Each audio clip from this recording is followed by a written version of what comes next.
Streaming services are pulling the same tricks cable companies used, and we're all falling for it again.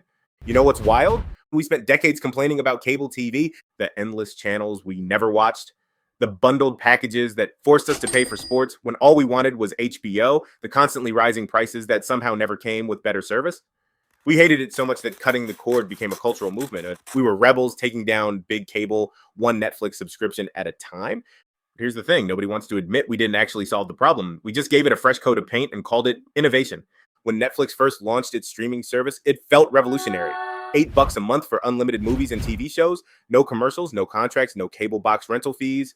It was everything. Cable wasn't simple, affordable, and actually focused on what we wanted to watch. For a brief, beautiful moment, it seemed like we'd cracked the code on entertainment. But that golden age, it's dead. And the streaming companies killed it using the exact same playbook that made us hate cable in the first place. The average American household now subscribes to 4 different streaming services. 4, that adds up to about $69 per month, which is approaching what many people used to pay for cable. Except here's the kicker with cable, at least everything was in one place. Now you need a PhD in streaming logistics just to figure out where your favorite show moved this week. Want to watch The Office? Where is my desk?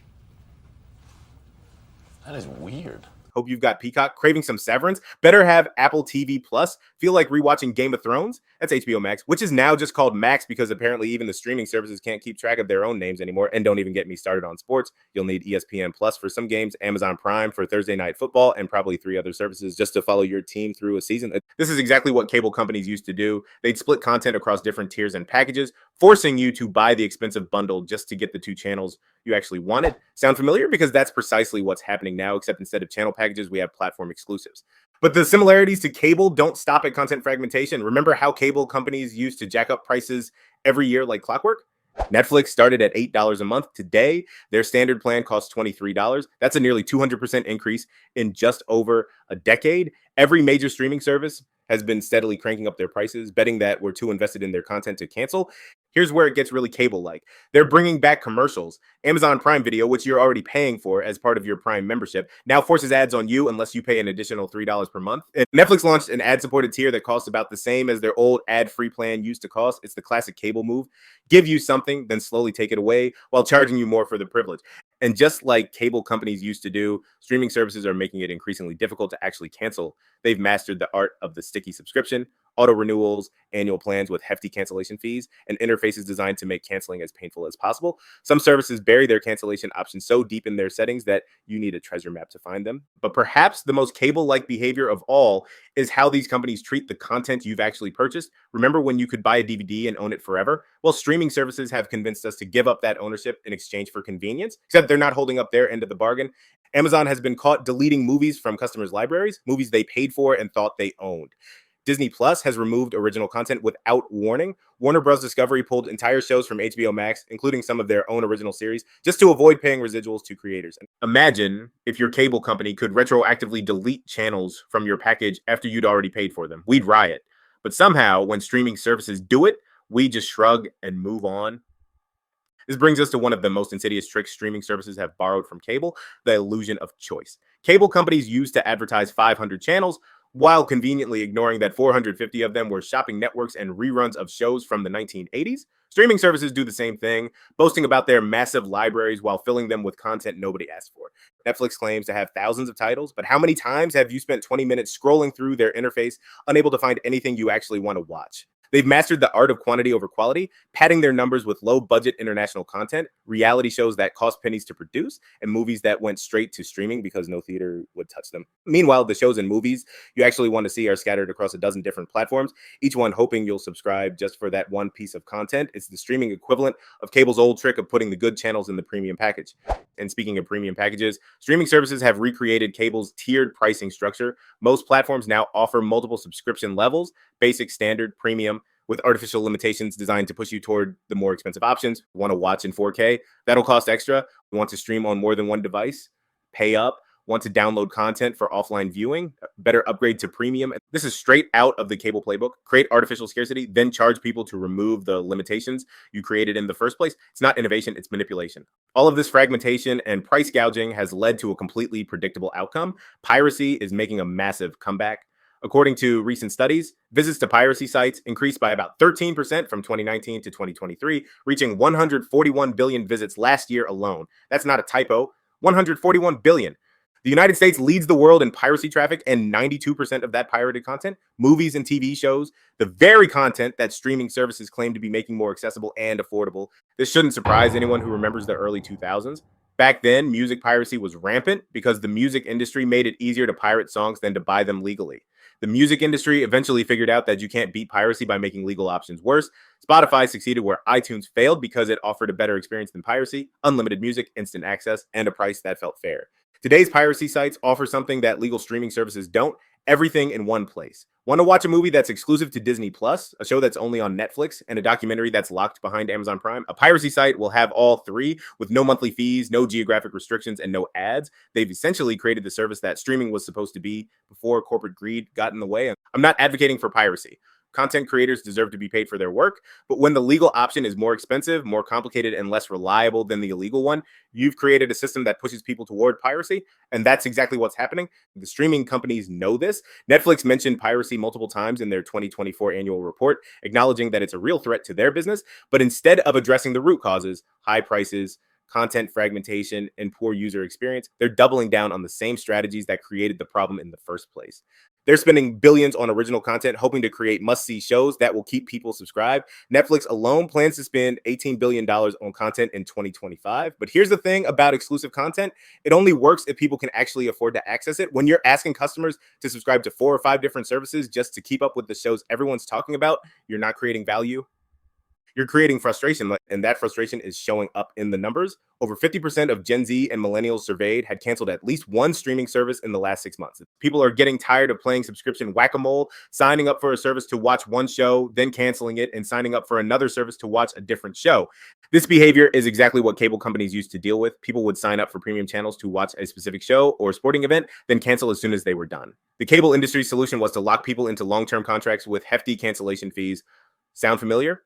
Because that's exactly where streaming is headed.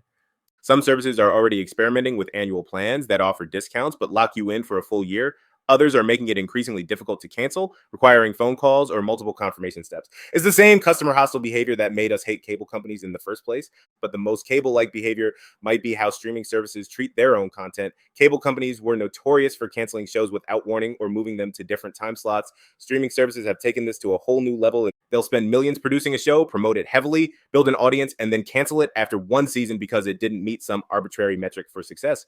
Or worse, they'll remove it from their platform entirely, making it impossible to watch legally anywhere. Warner Bros. Discovery has become particularly notorious for this, pulling completed shows and movies from HBO Max just to claim them as tax write-offs. This creates a bizarre situation where piracy becomes the only way to preserve cultural content. When a streaming service removes a show, the only copies that remain are the ones that were illegally downloaded and shared. We've created a system where pirates are better archivists than the companies that actually own the content. The geographic restrictions are another throwback to cable's worst practices.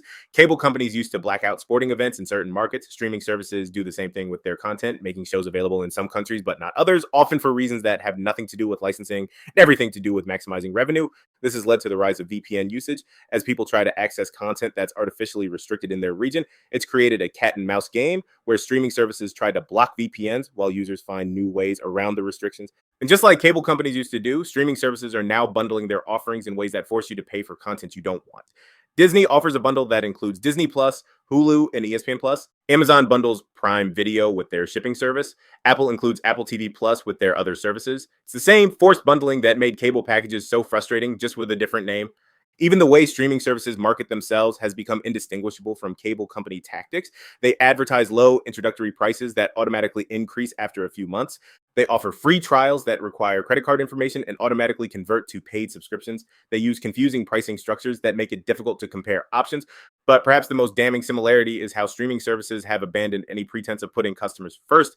Cable companies were notorious for their arrogance, treating customers like captive audiences who had no choice but to accept whatever service they provided. Streaming services have developed the same attitude. They raise prices without improving service.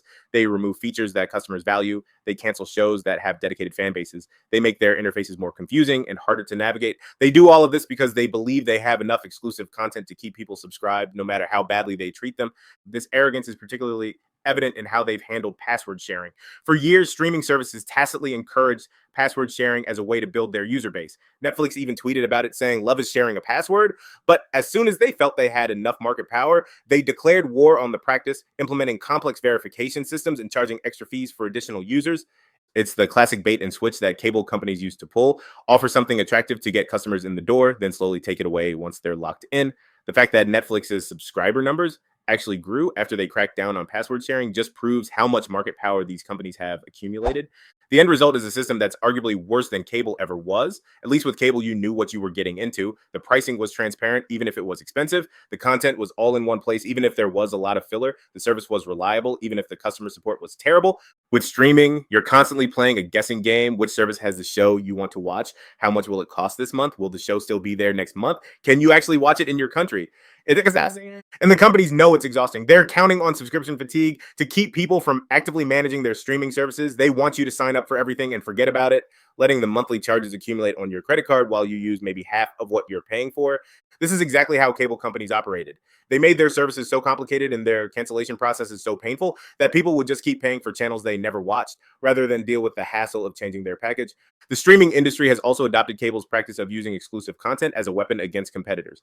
Cable companies used to bid against each other for exclusive rights to sporting events or premium channels, forcing customers to choose sides. Streaming services do the same thing with shows and movies, creating artificial scarcity to drive subscriptions. And this has led to the bizarre situation where you might need to subscribe to a service you otherwise hate just to watch one specific show. It's like being forced to buy a cable package you don't want because it's the only way to get the one channel you actually care about. We've come full circle. The streaming revolution that was supposed to liberate us from cable's tyranny has instead recreated all of cable's worst practices while adding new forms of customer hostility that cable companies never dreamed of. We're paying more, getting less, and somehow we're supposed to be grateful for the privilege. The saddest part, we saw this coming up. We knew that as soon as streaming services gained enough market power, they'd start acting like the cable companies we fled from.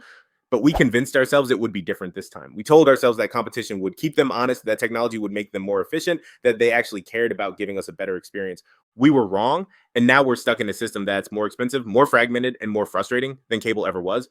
The only difference is that instead of one evil cable company, we now have a dozen evil streaming companies all competing to see who can extract the most money from us while providing the least value in return. So the next time someone tells you how much better streaming is than cable, remind them that we're paying cable prices for a worse experience and somehow we're calling it progress, because that's exactly what we've done. We've reinvented cable TV, made it worse, and convinced ourselves we're living in the future. Appreciate you staying as long as you did, because you didn't have to, but I imagine if you did, it's because you like the content. So feel free to subscribe and comment with your thoughts on anything I may have missed, or just comments on how you're feeling. Oh, love you all. See you soon.